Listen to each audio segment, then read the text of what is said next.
It studies present society, social structure, relationships and behaviour. तो इसके अंदर हम प्रेजेंट सोसाइटी को, सोशल स्ट्रक्चर को, रिलेशनशिप को, बिहेवियर को, फैमिली को, इंस्टीट्यूशन को, इन सारी चीजों को समझते हैं, प्रेजेंट टाइम की जो होती हैं।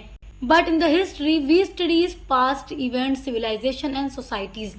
लेकिन हिस्ट्री में हम पास्ट की चीजों को, पास्ट का जो भी इवेंट रहा हो, जो भी सिविलाइजेशन हो, जो भी कल्चर रहा होगा, जो भी सोसाइटी रही होगी, उसकी स्टडी करते हैं। देखिए दोनों का पर्पस सोसाइटी ही है, दोनों का जो अप्रोच है वो सोसाइटी ही है। बस स्टडी का जो सब्जेक्ट है वो पास्ट और प्रेजेंट में बदल जाता है। हिस्ट्री में हम केवल पास्ट की ही स्टडी करते हैं, बट सोशियोलॉजी में हम प्रेजेंट टाइम की स्टडी करते हैं। तो ये इनके बीच में एक डिफरेंस बन जाता है।